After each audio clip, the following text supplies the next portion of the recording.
नमस्कार, आप देख रहे हैं आज तक। आपके साथ मैं हूं सईद अंसारी। स्वागत है आपका दस्तक में।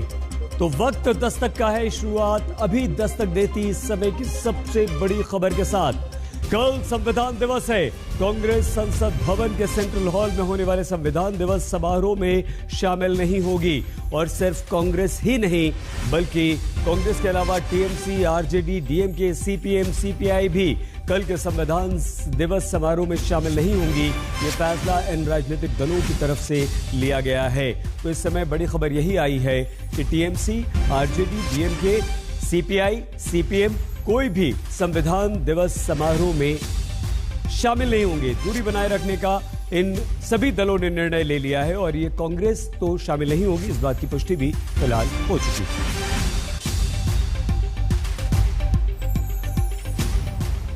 संविधान के नाम पर भी राजनीति की इस खबर पर हमारी नजर रहेगी और हम आपको बताते रहेंगे। अब बात आज की दस्तक की। विमान में अनाउंसमेंट होता है, सुना होगा आपने। कहा जाता है कि यात्रीगण कृपया कुर्सी की बेटी बांध लें, विमान टेक ऑफ होने वाला है। तो बात उस राजनीति के टेक ऑफ की जहां एक तरफ विकास का जेवर है, हवाई जहाज है, दूसरी तरफ कल किसानों के आंदोलन का नया चैप्टर है, ट्रैक्टर है। अब विकास के रिमोट से वोट आएगा या किसानों की नाराजगी की चोट नुकसान करेगी? आजादी के इतने सालों तक तो उत्तर प्रदेश को ताने सुनने के लिए मजबूर कर दिया गया था। कभी गरीबी के ताने, कभी जात पात की राजनीति के ताने, कभी हजारों करोड़ रुपयों के घोटालों के ताने, कभी अपराधी माफिया और राजनीति के गठजोड़ के ताने। यही सवाल था कि क्या वाकई कभी यूपी की एक सकारात्मक छवि बन पाएगी कि नहीं बन पाएगी। 178 विमान खड़ा करने की ताकत, दुनिया का सबसे चौथा बड़ा एयरपोर्ट, 29,000 करोड़ रुपए से ज्यादा का प्रोजेक्ट। चुनावी साल में उत्तर प्रदेश के पश्चिमी हिस्से में विकास का रिमोट दबाकर वोट के एयरपोर्ट का शिलान्यास हुआ। पहले की सरकारों ने जिस उत्तर प्रदेश को अभाव और अंधकार में बनाए रखा, पहले की सरकारों ने जिस उत्तर प्रदेश को हमेशा झूठे सपने दिखाए, वही उत्तर प्रदेश आज राष्ट्रीय ही नहीं अंतर्राष्ट्रीय छाप छोड़ रहा है। जिस अंतर्राष्ट्रीय एयरपोर्ट के बन जाने पर 1 लाख लोगों को रोजगार मिलने का दावा है, उसी अंतर्राष्ट्रीय एयरपोर्ट के शिलान्यास के वक्त गूंज पश्चिमी यूपी में गन्ना किसानों का जिक्र करते हुए जिन्ना के नाम के साथ होती है। आखिर क्यों? गन्ने की मिठास को कुछ लोगों ने कड़वाहट में बदल करके यहां पर दंगों की एक जो श्रृंखला खड़ी की थी, आज ये देश के अंदर एक नया द्वंद्व बना है कि देश गन्ने की मिठास को एक नई उड़ान देगा या जिन्ना के अनुयायियों से फिर दंगा करवाने की शरारत करवाएगा। क्या विकास के मंच से भी जिन्ना का जिक्र इसलिए जरूरी है ताकि वोटों का ध्रुवीकरण हो? वोट जिसके किसान आंदोलन के कारण घटने का दावा किया जाता है, आंदोलन जिसे खत्म करने के ये 3 कानून को रद्द करने संसद सत्र में सरकार जा रही है, उसी दिल्ली और दिल्ली की संसद को घेरने के लिए अब शुक्रवार से फिर किसान आ रहे हैं। 1 साल कल 26 तरीक ਨੂੰ पूरा होने जा रहा है। ਅਸੀਂ 26 सालगिरह मनाने जा रहे हैं, अपने हक लेने जा रहे हैं। एक तरफ हवाई जहाज है, दूसरी तरफ किसानों का ट्रैक्टर, एक तरफ चुनावी राज्यों में वोट का एयरपोर्ट है, दूसरी तरफ किसानों का आंदोलन। जेवर का इंटरनेशनल एयरपोर्ट का पहला फेज 2024 में तैयार होगा। 2030 तक अंतर्राष्ट्रीय आकार एयरपोर्ट ले पाएगा। चुनावी मौसम में किसानों का आंदोलन 1 साल होने के मौके पर फिर से बड़ा आकार लेता दिख रहा है। पंजाब हरियाणा से किसान दिल्ली आ रहे हैं। ये तस्वीरें संगरूर की। किसान बस, ट्रक, ट्रैक्टर पर बैठकर दिल्ली की तरफ आते हैं। आप सोचें अगर कि जब कृषि कानूनों को संसद के शीतकालीन सत्र में अगले ही हफ्ते सरकार रद्द करने जा रही है, तो अब किसान क्यों आंदोलन करने दिल्ली आते हैं? ये जानने से पहले देखिए किसान कितने बड़े फैक्टर हैं, क्योंकि इंटरनेशनल एयरपोर्ट का रिमोट दबाने के बाद भी किसान हित की बात ही सबसे पहले प्रधानमंत्री जेवर में करते हैं। यहाँ के किसान साथी, विशेष रूप से छोटे किसान, फल, सब्जी, मछली जैसी जल्दी खराब होने वाली उपज को सीधे एक्सपोर्ट कर पाएंगे। हमने किसान हित में, प्रोजेक्ट के हित में, देश के हित में इन अड़चनों को भी दूर किया। हमने ये सुनिश्चित किया कि प्रशासन किसानों से समय पर पूरी पारदर्शिता के साथ भूमि खरीदे और तब जाकर 30,000 करोड़ रुपए की इस परियोजना का आज हम भूमि पूजन करने के लिए आगे बढ़े हैं। 5 महीने में 10 बार उत्तर प्रदेश प्रधानमंत्री आ चुके हैं, हजारों करोड़ की योजनाओं के शिलान्यास की झड़ी लगा चुके हैं। एक नजर देखिए, 25 नवंबर को 30,000 करोड़ के जेवर इंटरनेशनल एयरपोर्ट का शिलान्यास, 22,497 करोड़ के पूर्वांचल एक्सप्रेस का तोहफा इसी महीने दिया गया। 20 अक्टूबर को कुशीनगर अंतर्राष्ट्रीय एयरपोर्ट का उद्घाटन किया। 5 अक्टूबर को लखनऊ में 4,737 करोड़ की 75 विकास योजनाओं की सौगात दी। 14 सितंबर को अलीगढ़ में राजा महेंद्र प्रताप सिंह यूनिवर्सिटी का शिलान्यास किया। 15 जुलाई को वाराणसी में 1600 करोड़ की योजनाओं का शिलान्यास और लोकार्पण हुआ। इन सब के बाद कृषि कानून वापस ले लिया, आंदोलन तब भी नहीं हटा। यूपी, उत्तराखंड, पंजाब की 314 सीट पर असर डालने वाले किसान फिर दिल्ली में जुटने आ रहे हैं। बठिंडा में ट्रैक्टर ट्रालियों से किसानों का जत्था चला है। बरनाला से बसों, गाड़ियों, ट्रक, टेम्पो में बैठकर किसान चल चुके हैं। फतेहाबाद से ट्रेन में बैठकर किसान दिल्ली आ रहे हैं। ट्रेन के अलावा कारों का बड़ा काफिला लेकर किसान संगठन के लोग राजधानी पहुंच रहे हैं। ठीक 1 साल पहले जिस तरह किसान आंदोलन शुरू हुआ, जो तस्वीरें 1 साल के भीतर दिखती आईं, उसी तरह ट्रैक्टर ट्रॉलियां किसानों से भरी हुई अब 1 साल पूरा होने पर आंदोलन के दोबारा नजर आती हैं। प्लान क्या है? आज भी प्रधानमंत्री जी सब ये कहते हैं कि हमने बात मान ली, अब वापसी चले जाओ। एमएसपी हमारा पहले भी इशू था, आज भी हमारा इशू है। अभी 27 तारीख को फिर हमारी संयुक्त मोर्चे की मीटिंग है। अगली रणनीति हम उसमें तय करेंगे। 26 तारीख को हमारा हर मोर्चे पे हमारा प्रोग्राम है। देश की राजधानियों पे प्रोग्राम हमारा प्रदर्शन रहेगा। 29 तारीख को जो रास्ते दिल्ली के खुले हुए हैं, उन रास्तों पे को हम 1000 लोग ट्रैक्टरों के साथ में उन रास्तों पे को जाएंगे। 60 ट्रैक्टर होंगे, 30 ट्रैक्टर गाजीपुर बॉर्डर से और 30 ट्रैक्टर टिगरी बॉर्डर से। शुक्रवार से लेकर अगले हफ्ते तक दिल्ली में बड़ी दस्तक किसानों की रहनी है। वोट के एयरपोर्ट से जीत का हवाई जहाज अब उड़ेगा या किसान आंदोलन के ट्रैक्टर से वोटर गियर बदलेगा? चुनावी दस्तक क्या होगी? हैदराबाद से आशीष पांडे के साथ कुमार कुणाल, जेवर आज तक। बीजेपी ये कहती है कि गांधी जी खुद चाहते थे कि कांग्रेस मुक्त भारत हो। 2013 के बाद से बीजेपी ने कांग्रेस मुक्त भारत का नारा देकर कई सारे चुनाव जीते, कई राज्यों में कांग्रेस को मुक्त भी कर दिया। वहीं कांग्रेस मुक्त का नारा क्या अब ममता बनर्जी भी लगाने लगी? महात्मा गांधी ने चंपारण में अंग्रेज मुक्त हिंदुस्तान की बात कही थी। आज यहां से जुगल बनना चाहिए, गांधी मैदान से जुगल बजना चाहिए। कांग्रेस मुक्त भारत का सपना हिंदुस्तान का था। कांग्रेस मुक्त भारत का सपना तो गांधी जी का बताया गया, पूरा करने 2014 से नरेंद्र मोदी की अगुवाई में बीजेपी उतरी। अब मानो कांग्रेस से ही 23 साल पहले अलग होकर पार्टी बनाने वाली ममता बनर्जी ने कांग्रेस मुक्त भारत के बीजेपी के नारे को अपना लिया। दिल्ली में जब ममता बनर्जी 3 दिन के दौरे पर आई, तब दिल्ली से 2000 किलोमीटर दूर मेघालय में ममता की पार्टी ने एक झटके में कांग्रेस के 2/3 विधायक अपने साथ मिला लिए। ऐसा मिलाए कि एक झटके में तृणमूल मुख्य विपक्षी पार्टी की ताकत पा जाती है। 2018 में मेघालय में जो असेंबली इलेक्शन हुआ था, उसमें टीएमसी ने कोई भी सीट नहीं जीता था, लेकिन इसके बावजूद कल जो कांग्रेस के 12 एमएलए कांग्रेस पार्टी छोड़ के टीएमसी में ज्वाइन किया, उसके बाद टीएमसी आप मेघालय असेंबली में मेन ऑपोजिशन पार्टी के रूप में उभर रहा है। मेघालय में कुल 60 विधानसभा सीट है। 40 विधायक बीजेपी के समर्थन वाले एनडीए के हैं। बुधवार तक कांग्रेस के 17 विधायक थे। पूर्व मुख्यमंत्री मुकुल संगमा समेत 12 विधायकों ने टीएमसी का हाथ पकड़ लिया, कांग्रेस से हाथ झाड़ दिया। अगर यहाँ पे नहीं हो रहा है, आपका अगर सिचुएशन नहीं हो रहा तो थोड़ा हटना पड़ता है, तो मैंने हटा है क्योंकि यहाँ पे खड़ा होके मैं अच्छा से अपना जो कर्तव्य है वो अच्छा से निभाना सकेगा।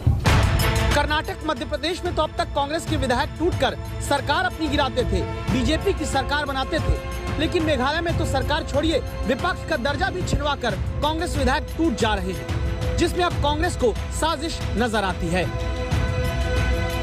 एक साजिश की तरह हो रहा है, उसको मैं हमारे ऑर्गेनाइजेशन के लोग, खासकर हमारे कांग्रेस प्रेसिडेंट राहुल गांधी जी और जितने भी हमारे हाईकमांड के लोग हैं इसमें जुटे हुए हैं, वो उसके ऊपर निर्णय करेंगे और बताएंगे। दिल्ली सबका जगह है, कोई आ सकते। सदन में क्या होगी, हम बराबर सबके साथ चलने का कोशिश करते हैं, लेकिन जिस तरीके के रुख है कांग्रेस को तोड़ना और मोदी जी को खुशी करने के जिस तरीके की कवायद शुरू कर दिया है, इसमें अगले दिन क्या करेगी, अगले तारीख उनको सोचने दीजिए, हमें नहीं। जो भी षड्यंत्रकारी कांग्रेस पार्टी को वीक करने का काम कर रहे हैं या सोच रहे हैं, वो इनडायरेक्टली उनका एक ही ऑब्जेक्टिव है कि भारतीय जनता पार्टी को कैसे मजबूत बनाया जाए। ऐसी कौन सी साजिश है कि टीएमसी कांग्रेस पर रत्ती भर भी ममता नहीं रखती? बिहार में कांग्रेस के नेता कीर्ति आजाद, हरियाणा से टीम राहुल के सदस्य अशोक तंवर, असम में कांग्रेस की बड़ी नेता सुष्मिता देव, गोवा में कांग्रेस के बड़े नेता रहे लिएजिनो फेलेरियो, राष्ट्रपति प्रणब मुखर्जी के बेटे अभिजीत मुखर्जी को बंगाल में, यूपी में कांग्रेस के बड़े नेता रहे कमलापति त्रिपाठी के बेटे ललितेश पति त्रिपाठी को ममता बनर्जी की पार्टी कांग्रेस मुक्त करके टीएमसी युक्त कर चुकी है। और सवाल जब ममता से कांग्रेस पर हो रही लगातार स्ट्राइक पर पूछिए तो जवाब आता है, हम थोड़े ना बुलाए। तो क्या कांग्रेस के नेता खुद अपनी पार्टी से मुक्त होने में जुटे हैं? अगर हम तो किसी को नहीं बोला, लेकिन अगर हमारा पार्टी में कोई आते हैं, अगर कोई पार्टी छोड़ के भी आते हैं, ये उसको अपना का बात है। हम कोई पार्टी को जोड़ने तोड़ने का बात नहीं कर रहे, लेकिन कोई आदमी उसका अपना सिद्धांत है कि हम तृणमूल कांग्रेस में जाए, तृणमूल कांग्रेस अच्छा लड़ाई करते हैं देश के लिए, तो ये तो ठीक है। अब तक बीजेपी में ही कांग्रेस के बड़े बड़े नेता मुक्त होकर जाते रहे।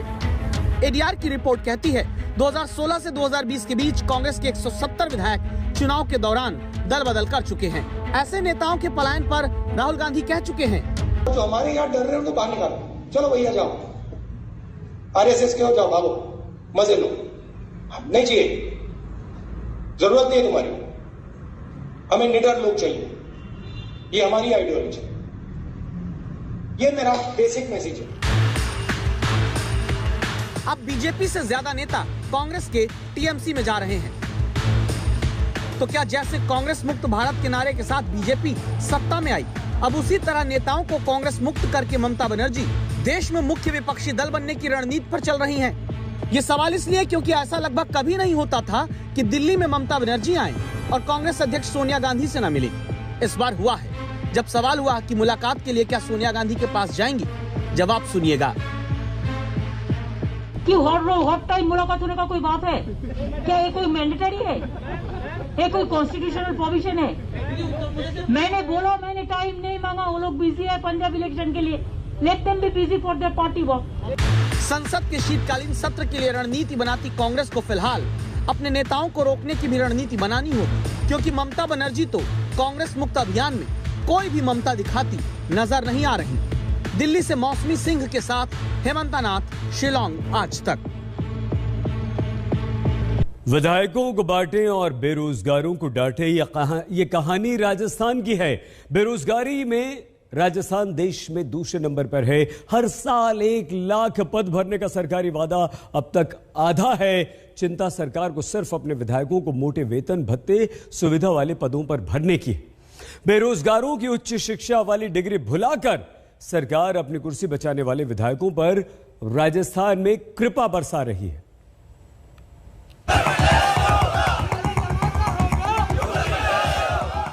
एक तरफ डिग्रीधारी बेरोजगार, इनके लिए 1 लाख पद खाली हैं, सरकार भर नहीं रही।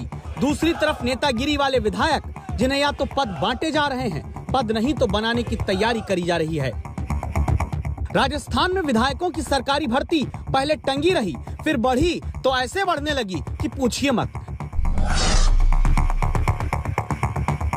ये हैं प्रसादी लाल मीणा, दवा और दारू दोनों विभाग के मंत्री बने हैं, स्वास्थ्य मंत्री भी हैं, आबकारी मंत्री भी। कुर्सी संभालते ही इनका पहला ज्ञान ये बरसा कि जीना अगर जरूरी है तो सरकारी दारू पीना बहुत जरूरी है। शराब मत पियो। लोगों को यही कहेंगे शराब मत पियो, ये बुरी आदत है। आपके पास फिर भी कोई पिए तो उसको क्या करेंगे? दवा दारू जहरीली। आपको ये पता है पटना में शराबबंदी है, कितने लोग मर गए जहरीली शराब से। मरने की बजाय तो अच्छा है कि ये सरकारी शराब लेके पीना है। हंसी ठहाका करते हुए जहरीली नहीं, सरकारी शराब पीने की राय देने वाले मंत्री जी इकलौते नायाब हीरे नहीं राजस्थान के। इनसे मिलिए, नाम है राजेंद्र गुढ़ा, योग्यता बीएसपी छोड़कर गहलोत सरकार में आए। अब दोबारा मंत्री बने तो राजेंद्र गुढ़ा ऐसा गूढ़ ज्ञान अपनी जनता के बीच देने लगे जिससे शर्मनाक ही कहेंगे। सैनिक कल्याण राज्य मंत्री कहते हैं हेमा मालिनी बूढ़ी हो गई, अब मैं कैटरीना कैफ के गाल जैसी सड़क बना कर दूंगा।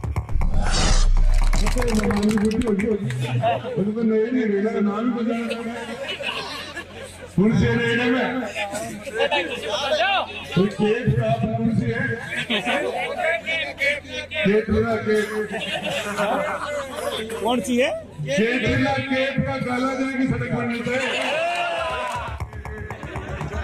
महिलाओं के प्रति ऐसी सोच रखने वाले नेता मंत्री बन जाते हैं। बेरोजगार हाथ में डिग्री लिए एग्जाम पास करके भी लाचार खड़े रह जाते हैं। सरकारें तो बस मंत्री पद, सलाहकार पद खोज खोज कर बांटती है। इनका खर्चा कौन उठाएगा? जनता।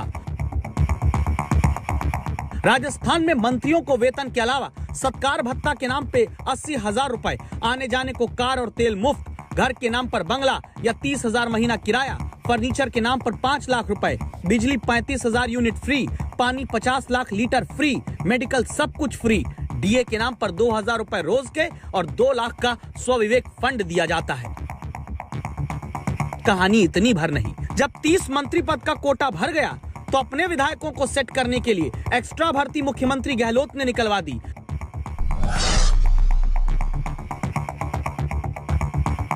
मुख्यमंत्री के 6 सलाहकार बनाए गए। राजकुमार शर्मा भी सीएम के सलाहकार बनने वालों में से एक हैं।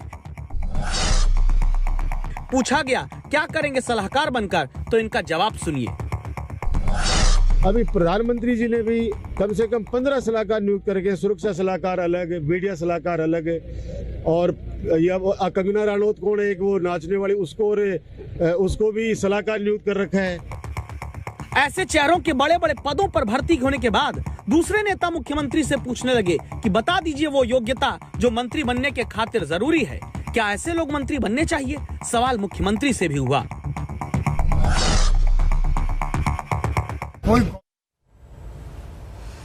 तो अब आप यहां पर अंदाजा लगाइए कि हम अगर कह रहे हैं कि विधायकों को बांट रहे हैं और बेरोजगारों को डांट रहे हैं तो ये सच्चाई है या नहीं। क्या जरूरत थी इतने सारे अपने सलाहकार बनाने की और उनको इतने भत्ते देने की, इतना पैसा देने की? और जबकि आप ये बहुत अच्छी तरह से जानते हैं कि राजस्थान जो है वो बेरोजगारी में हमारे देश में दूसरे नंबर पर है।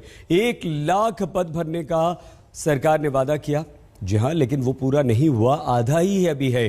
तो क्या आपको सिर्फ चिंता जो होती है वो अपने विधायकों की होती है, मंत्रियों की होती है, अपनी सरकार को बचाने की होती है, अपने पाले में अपने विधायकों को करने की होती है, लेकिन आपके प्रदेश के वो जो युवा हैं जो रोजगार के लिए दर दर भटकते हैं, आपकी तरफ इस उम्मीद से देखते हैं कि आप उन्हें सरकारी पद देंगे, नौकरी देंगे।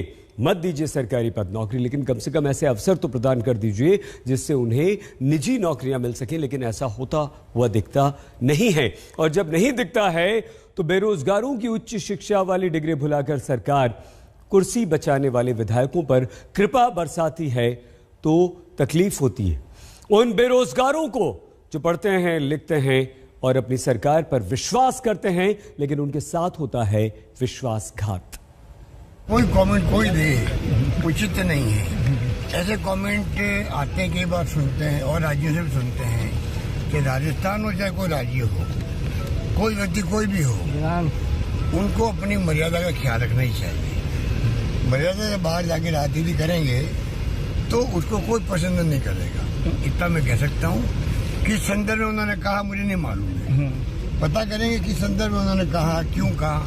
फिलहाल राजस्थान की कांग्रेस सरकार को 122 विधायकों का समर्थन प्राप्त है और गहलोत सरकार ने सभी 122 विधायकों से वादा किया है कि हर किसी को कोई न कोई पद दिया जाएगा, भले ही इसके लिए कानून बनाने की जरूरत पड़े।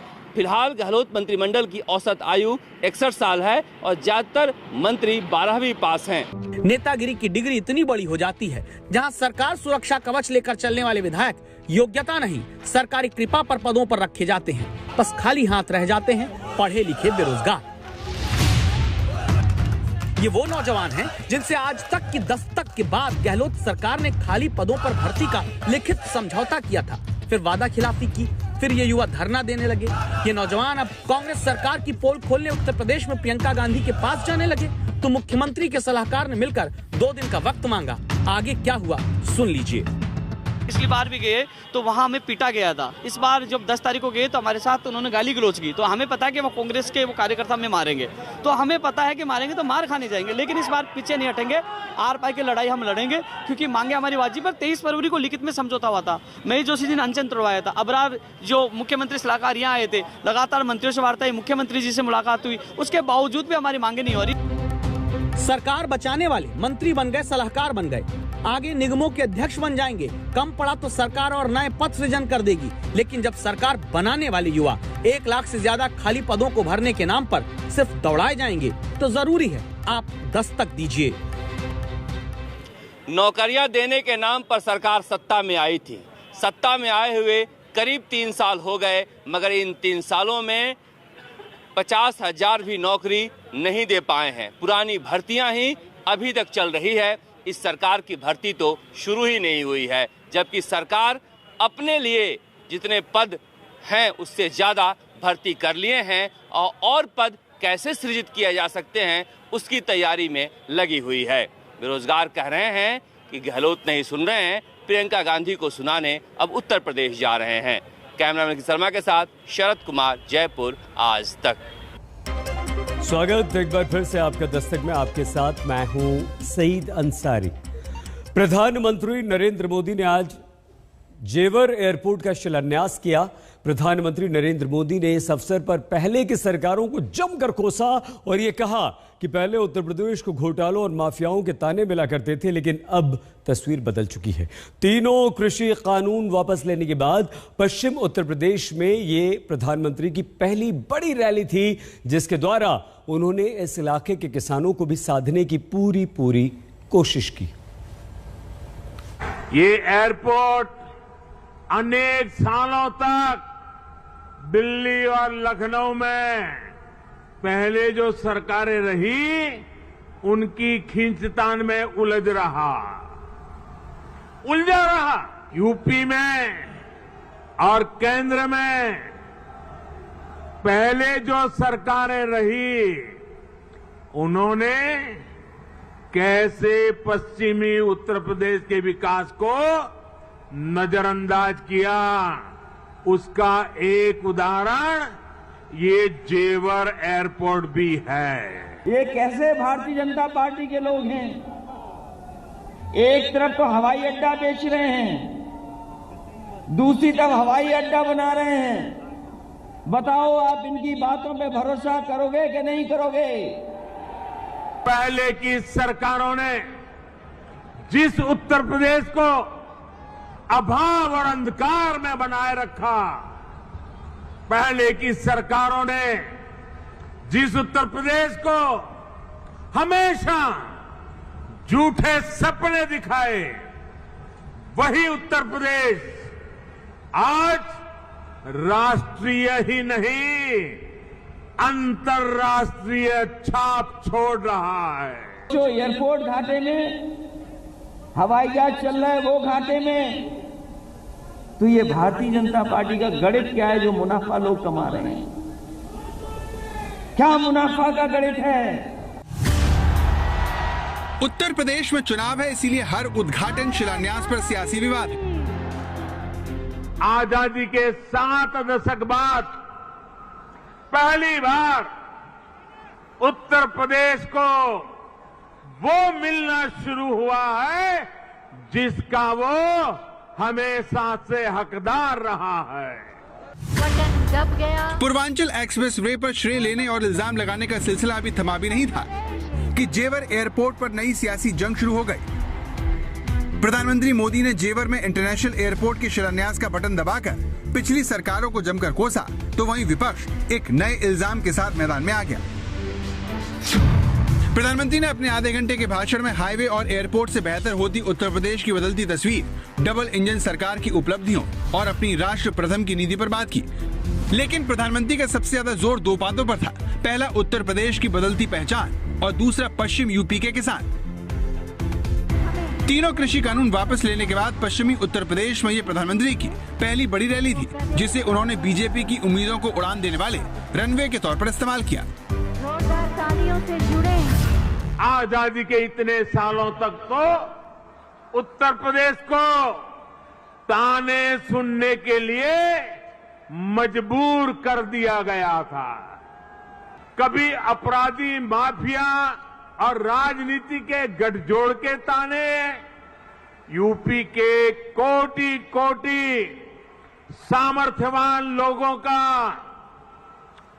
यही सवाल था कि क्या वाकई कभी यूपी की एक सकारात्मक छवि बन पाएगी कि नहीं बन पाएगी। कुछ दिन पहले ही पीएम ने सुल्तानपुर में पूर्वांचल एक्सप्रेसवे का उद्घाटन किया था, जिसे अखिलेश ने अपना काम बताते हुए श्रेय लेने की कोशिश की थी, जिसके बाद जेवर में पीएम ने अखिलेश यादव को निशाने पर लिया। 2 दशक पहले यूपी की भाजपा सरकार ने इस प्रोजेक्ट का सपना देखा था, लेकिन बाद में ये एयरपोर्ट अनेक सालों तक दिल्ली और लखनऊ में पहले जो सरकारें रही उनकी खींचतान में उलझ रहा। जेवर एयरपोर्ट की पहली फाइल राजनाथ सिंह के कार्यकाल में बनी थी, जिसे मायावती ने भी आगे बढ़ाने का काम किया, लेकिन तब की यूपीए सरकार ने इसमें दिलचस्पी नहीं दिखाई और 2017 में आई अखिलेश सरकार में इसे आगरा ले जाने की बातें हुई और ये मामला ठंडे बस्ते में चला गया। लेकिन जिस तरह से अखिलेश ने पूर्वांचल एक्सप्रेसवे को अपनी सरकार का प्रोजेक्ट बताया और कैंची जीवी कहकर पीएम मोदी पर तंज कसा, इसी का जवाब देते हुए पीएम मोदी ने अखिलेश का नाम लिए बगैर कहा कि इंफ्रास्ट्रक्चर हमारे लिए राजनीति का नहीं बल्कि राष्ट्र नीति का हिस्सा है। हमारे देश में कुछ राजनीतिक दलों ने हमेशा अपने स्वार्थ को सर्वोपरि रखा है। इन लोगों की सोच रही है अपना स्वार्थ, सिर्फ अपना खुद का, परिवार का या जहां रहते उस इलाके का, उसी को वो विकास मानते थे, जबकि हम राष्ट्र प्रथम, नेशन फर्स्ट की भावना पर चलते हैं। प्रधानमंत्री का निशाना सैफई पर था, जहां पर अखिलेश सरकार की विशेष मेहरबानी के आरोप लगने आम है। पीएम मोदी ने जेवर में एयरपोर्ट के शिलान्यास के बहाने पश्चिम यूपी के किसानों को भी अपने पाले में लाने की कोशिश की। खासतौर पर चुनावी लिहाज से अगर इसको देखें तो पश्चिमी यूपी में एक बड़ा तोहफा यहाँ सिर्फ उत्तर प्रदेश को नहीं, उन लोगों को भी जो यहाँ 70 किलोमीटर 80 किलोमीटर के दायरे पर रहते हैं, क्योंकि दिल्ली में जो एयरपोर्ट है उसके बाद यहाँ एयरपोर्ट बनना आम लोगों के लिए भी बहुत अच्छा और एक बहुत सुविधाजनक कार्य है। पीएम जब जेवर में विपक्ष पर कड़े तेवर अपना रहे थे, तब अखिलेश यादव लखनऊ में जनवादी पार्टी की रैली में बीजेपी पर तंज कसते हुए दावा कर रहे थे कि जेवर में बन रहे एयरपोर्ट को बीजेपी बेचने जा रही है। ये एयरपोर्ट इसलिए बन रहे हैं कि जिस समय एयरपोर्ट बन करके तैयार हो जाएगा भारतीय जनता पार्टी इसको भी बेच देगी। अखिलेश यादव ने एयरपोर्ट को लेकर एक और नया आरोप मोदी सरकार पर लगाया और ट्विटर पर लिखा, अगर समाजवादी पार्टी सरकार के समय फिरोजाबाद में प्रस्तावित एयरपोर्ट बनने की अनुमति केंद्र की भाजपा सरकार ने रोकी न होती तो इस समय जेवर के साथ चूड़ियों को भी जुड़ने का मौका मिलता और उत्तर प्रदेश का वैकासिक श्रृंगार पूर्णता की ओर बढ़ता। उत्तर प्रदेश में सरकार जहां चुनाव से पहले शिलान्यास और योजनाओं के जरिए जनता को रिझाने में लगी है, तो वहीं अखिलेश और मायावती एक्सप्रेसवे और एयरपोर्ट को अपनी सरकार का काम बता रहे हैं। जेवर एयरपोर्ट पर दावे की इस जंग में इस बात से कोई भी इनकार नहीं कर सकता कि 21 साल की लंबी जद्दोजहद के बाद बन रहे इस एयरपोर्ट से पूरे पश्चिमी उत्तर प्रदेश को बहुत फायदा होगा। वो प्रदेश जेवर से अर्पिता आर्या के साथ आज तक ब्यूरो। चुनाव से पहले उत्तर प्रदेश की बीजेपी सरकार ताबड़तोड़ योजनाओं का शिलान्यास और उद्घाटन कर रही है, लेकिन बीजेपी सिर्फ विकास के ही भरोसे चुनाव में नहीं जा रही। जानबूझकर अखिलेश यादव के जिन्नावादी कहकर पश्चिमी उत्तर प्रदेश में अपनी स्थिति को मजबूत करने में बीजेपी लगी है। भारत माता की,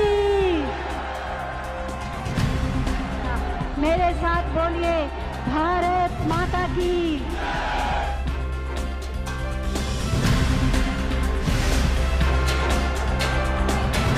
मौका तो था जेवर एयरपोर्ट के शिलान्यास का, लेकिन पीएम से पहले भाषण देने उतरे योगी आदित्यनाथ ने जिस तरह से जिन्नावादियों को फटकारा तो सवाल उठे कि क्या योगी ने उत्तर प्रदेश के चुनाव का एजेंडा सेट कर दिया है। सबसे पहले सुनिए योगी आदित्यनाथ ने क्या कहा। किसानों ने कभी किसी कालखंड में यहां की गन्ना की मिठास को आगे बढ़ाने का प्रयास किया था, लेकिन भाइयों बहनों, गन्ने की मिठास को कुछ लोगों ने कड़वाहट में बदल करके यहां पर दंगों की एक जो श्रृंखला खड़ी की थी, आज ये देश के अंदर एक नया द्वंद्व बना है कि देश गन्ने की मिठास को एक नई उड़ान देगा या जिन्ना के अनुयायियों से फिर दंगा करवाने की शरारत करवाएगा। और यही तय करने के लिए आज आप सबका आह्वान करने के लिए मैं स्वयं आपके बीच यहां पर उपस्थित हुआ हूं। योगी आदित्यनाथ चाहते तो जेवर एयरपोर्ट की खासियत बता सकते थे, शिलान्यास में आई जनता को विस्तार से इस एयरपोर्ट से होने वाले फायदों को गिना सकते थे, लेकिन उन्होंने गन्ना और जिन्ना पर यूपी चुनाव लड़ने के अपने इरादों को जता दिया। गन्ने की मिठास को कुछ लोगों ने कड़वाहट में बदल करके यहां पर दंगों की एक जो श्रृंखला खड़ी की थी, आज ये देश के अंदर एक नया द्वंद्व बना है कि देश गन्ने की मिठास को एक नई उड़ान देगा या जिन्ना के अनुयायियों से फिर दंगा करवाने की शरारत करवाएगा। उत्तर प्रदेश के मुख्यमंत्री का यह हमला सीधे अखिलेश यादव पर था, जिन्होंने सरदार पटेल की जयंती पर मोहम्मद अली जिन्ना को लेकर एक विवादित बयान दिया था। महात्मा गांधी, जवाहरलाल नेहरू, जिन्ना एक ही संस्था में पढ़कर के बैरिस्टर बनकर के आए थे। तो हरदोई में अखिलेश ने सरदार पटेल, महात्मा गांधी, जवाहरलाल नेहरू से जिन्ना की तुलना करके देश के बंटवारे के दोषी को जाने अनजाने में जो इज्जत बख्शी, उससे उत्तर प्रदेश चुनाव से पहले बड़ा विवाद खड़ा हो गया। बीजेपी ने अखिलेश के बयान पर आपत्ति जताते हुए अखिलेश को जिन्नावादी करार दिया, उनसे माफी मांगने को कहा, तो योगी आदित्यनाथ ने कहकर इस विवाद की आग को और भड़का दिया कि जिन्नावादी आएंगे तो राम भक्तों पर गोली चलवाएंगे। यही जिन्नावादी हैं जो राम भक्तों पर गोली चलाते हैं, और जब भी ये जिन्नावादी आएंगे राम भक्तों पर इसी प्रकार से गोली चलाएंगे। हालांकि बाद में जब अखिलेश से इस मुद्दे पर अपना रुख स्पष्ट करने को कहा गया तो उन्होंने कहा कि लोगों को फिर से इतिहास की किताबें पढ़नी चाहिए, लेकिन उनके सहयोगी के बयान ने इस विवाद को फिर से तूल दे दिया। देश के पहले प्रधानमंत्री जिन्ना को बना दिया गया होता तो भारत का बंटवारा ही नहीं होता। मतलब आप इस बात से सहमत हैं उनकी बातों से? जिन्ना को देश का प्रधानमंत्री ही लोग बना दिए होते। इस बात को आडवाणी जी के विचार को पढ़िए, अटल जी के विचार को पढ़िए, जो देश के शुभचिंतक है उनके विचार को पढ़िए, वो क्यों उनकी तारीफ करते थे। अखिलेश कैंप से आने वाली इन्हीं आवाजों से सवाल उठे कि क्या अखिलेश यादव जिन्ना को याद करके ध्रुवीकरण करना चाहते हैं। ऐसा इसलिए क्योंकि जिस हरदोई में अखिलेश ने ये बयान दिया था, वहाँ पर 5 विधानसभा सीट में से 4 पर मुस्लिम वोटर 18 से 23% तक है। जानकारों ने बताया कि अखिलेश ने ऐसा मुस्लिम वोटरों को अपने पाले से छिटकने से बचाने के लिए किया, लेकिन योगी आदित्यनाथ ने जेवर में गन्ने की बात कहकर एक तरफ पश्चिमी यूपी के किसानों का दिल जीतने की कोशिश की, तो वहीं जिन्ना और दंगा कहकर समाजवादी पार्टी को जिन्ना और मुजफ्फरनगर दंगे पर घेरने का प्रयास किया, जिससे बचने के लिए अखिलेश यादव ने अपना ट्रैक बदल दिया। गन्ने का किसान का बकाया अभी तक सरकार नहीं दे पा रही है, लेकिन जब बिजली का बिल आता होगा तो बताओ बिल से आपको करंट लग रहा कि नहीं लग रहा? कौन कम करेगा? अगर कोई कम कर सकता है तो वो समाजवादी लोग हैं। अब दूर नहीं बचा, 2022 का चुनाव आ गया है। उत्तर प्रदेश में बीजेपी जहां चुनाव से पहले ताबड़तोड़ उद्घाटन और शिलान्यास कर रही है, तो अखिलेश यादव छोटे छोटे सहयोगियों को जोड़कर टीम बना रहे हैं। जेवर एयरपोर्ट को लेकर जिस तरह से योगी और अखिलेश में जुबानी जंग हुई, उससे कहा जा सकता है कि यूपी का चुनावी संग्राम अब अपने चरम पर है। जेवर से अर्पिता आर्या के साथ आज तक ब्यूरो।